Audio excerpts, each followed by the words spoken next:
Et on démarre avec notre dossier du jour. Étudiants, une économie de plus en plus précaire. Nos invités nous rejoignent.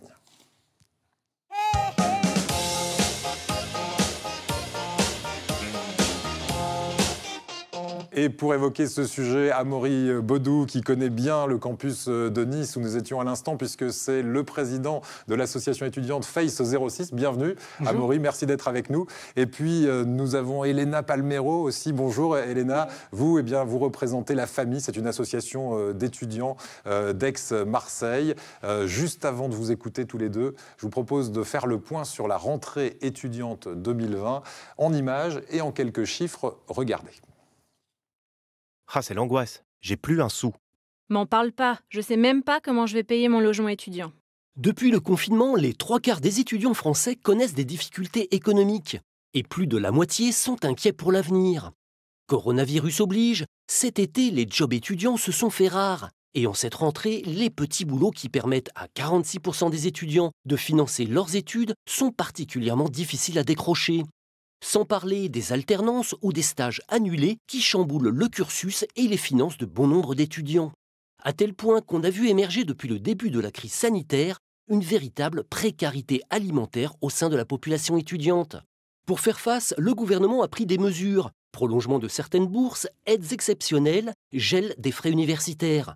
Un repas à 1 € est même possible pour les étudiants boursiers depuis le 1er septembre. Mais avec un coût de la vie étudiante annoncé en hausse de 3,69% pour la rentrée, on dirait bien que la galère des étudiants n'est pas près de s'arrêter. Voilà, donc on va parler de ces étudiants qui sont un petit peu en galère et que vous côtoyez tous les jours du côté d'Aix-Marseille ou de Nice. Amaury et vous, Elena, est-ce que vous ressentez cette précarité aussi bien à Marseille qu'à Nice? Alors on va commencer par vous, Elena. Vous la sentez depuis le confinement ou peut-être même un peu avant? Alors, on l'a ressenti avant le confinement, on a eu de plus en plus de demandes. Ensuite, durant le confinement, c'est pour ça qu'on a mis en place nos distributions alimentaires. Et là, on la ressent depuis l'ouverture des Agorae, c'est-à-dire qu'on a de plus en plus de sollicitations des étudiants qui, par mail, nous font part de leurs difficultés. Alors, Agorae, on va expliquer ce que c'est. Ce sont des épiceries solidaires, mais un peu plus que ça? C'est ça. Alors, une Agorae, c'est un tiers-lieu étudiant. Donc, c'est à la fois une épicerie sociale et solidaire et un lieu de vie pour les étudiants. Donc le but, c'est de lutter contre l'isolement social et la précarité étudiante. Très bien. Du côté de Nice, est-ce que cette précarité se ressent? Alors Laurence Collet nous parlait évidemment des loyers qui, après la ville de Paris et les villes périphériques de Paris, a quand même les loyers étudiants les plus chers de France. On est autour de 610 € en moyenne. Elle se ressent cette précarité du coup chez vous? Malheureusement, oui, ouais. Elle se ressent même beaucoup trop. Ouais. On parlait des épiceries du côté de la Face 06, ça fait 9 ans que nous avons ouvert une épicerie, donc on est extrêmement heureux de voir qu'on ne se satisfait pas de ce genre de choses et qu'elles ouvrent un petit peu de partout. Que d'autres projets se créent également, je pense à notre restaurant solidaire, dont on parlera peut-être un petit peu. Oui, on en reparlera tout à l'heure. Ouais. Mais oui, la précarité se sent, elle se sent beaucoup trop et chaque année un petit peu plus. On parle dans le reportage de repas à 1 € pour les étudiants, ça se fait aussi bien à Marseille qu'à Nice, ça pour les étudiants boursiers? C'est une décision qui a été prise sur l'ensemble du territoire français, effectivement. Donc les étudiants boursiers bénéficient de ce repas à 1 € sur l'ensemble du territoire. Vous me dites que ce qui pose problème souvent, c'est qu'on a des moyens pour offrir des colis alimentaires, etc. Vous me dites qu'il y a la honte aussi parfois qui s'installe et qui fait que certains qui en auraient besoin ne demandent pas. C'est toujours le cas ? Oui, c'est le cas, nous on le constate sur notre épicerie. Aujourd'hui, on pourrait avoir beaucoup plus de bénéficiaires, on pourrait avoir des étudiants qui se retrouvent dans une certaine difficulté financière à la fin du mois, mais qui disent non, c'est pas pour moi. C'est pour celui qui a encore moins que moi et ils n'osent pas passer ce cap-là. Peut-être aussi un sentiment de honte. Je pense qu'il faut casser cette barrière-là et expliquer aux étudiants qu'il y a des aides, elles sont là pour un grand nombre, il faut qu'ils en bénéficient. Alors parmi les solutions, il y a les Agorae, donc ces tiers-lieux dont vous parliez, où les étudiants peuvent se rejoindre et aussi pouvoir se nourrir gratuitement. Il y a les épiceries solidaires aussi du côté de Nice depuis 9 ans. Et puis, votre projet, c'est un restaurant solidaire. Il devrait ouvrir prochainement ? On espère une ouverture au mois de janvier, donc au mois de janvier 2021. On est en train de le construire avec la ville de Nice, avec l'université, avec le Crous, avec le département. C'est pour nous un gros projet parce que c'est une avancée sociale majeure.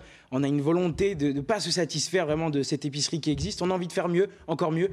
Là, ce serait la possibilité pour des étudiants de venir 2 fois par semaine, en tout cas au début de ce projet, avec tout simplement la possibilité de se retrouver dans un lieu convivial où là aussi, ils vont vivre ensemble et où on ne va pas simplement leur servir un repas qu'ils vont aller manger dans la rue. Ouais. Non, c'est qu'ils le mangent ensemble. ensemble, dans des conditions qui seront belles et dans des conditions de partage, tout simplement. Ouais. Est-ce qu'ils sont au courant, ces étudiants, qu'ils ont accès à ces colis de nourriture, etc. Comment vous le faites savoir? Vous communiquez sur les réseaux sociaux? Ça se passe comment? Alors, on communique sur les réseaux sociaux, mais aussi grâce aux acteurs publics et à l'université et au Crous. Donc, on a une grosse campagne de communication.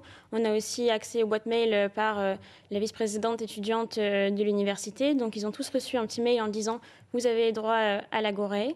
Bien sûr, c'est une épicerie sur critères sociaux, donc pas tout le monde peut accéder voilà, à cette épicerie-là. Alors, à partir de quel revenu c'est quoi le critère pour avoir droit à l'épicerie solidaire chez vous, l'Agorae chez vous, qui est aussi une épicerie solidaire? Alors, officiellement, c'est entre 2 € et 7,60 € de reste à vivre. Par jour? Par jour, c'est ça. Le reste à vivre, du coup, c'est par jour. Mais on peut augmenter ça jusqu'à 10 € en fonction de la situation de l'étudiant. Et c'est pour ça qu'un entretien avec le bénéficiaire est super important pour comprendre ses difficultés. C'est comme ça que vous calculez aussi? Oui, l'Agorae, c'est un projet national qui marche de la même manière sur l'ensemble du territoire. Nous aussi, on marche comme ça. Maintenant, c'est très important ce qu'elle dit dans le sens où on fait véritablement au cas par cas. Ouais. C'est-à-dire qu'il y a des étudiants qui peuvent se retrouver dans une situation d'extrême précarité dans un laps de temps très court. Et là aussi, ce genre de projet doit être là pour eux. Le problème aussi, c'est qu'avec la crise sanitaire, il y a moins de jobs. Il y a eu moins de jobs d'été, il y a moins de jobs étudiants alimentaires. Donc ça aussi, vous le constatez dans vos universités. On n'a plus de revenus autres que ceux des parents. Et quand les parents ne peuvent pas subvenir aux besoins, là, on est vraiment dans une crise totale, quoi. C'est ça le problème. Oui, d'autant plus que les parents ont eux aussi été victimes de ce confinement. Donc les parents n'ont pas forcément aussi les revenus à donner aux jeunes étudiants qui arrivent.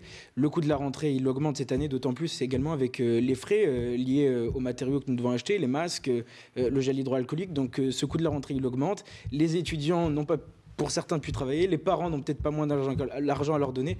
Donc nécessairement, c'est une rentrée extrêmement compliquée. Alors la question qui se pose, c'est où est-ce que vous trouvez, vous, les denrées alimentaires? Comment vous allez pouvoir alimenter votre restaurant solidaire? On commence par vous, tiens.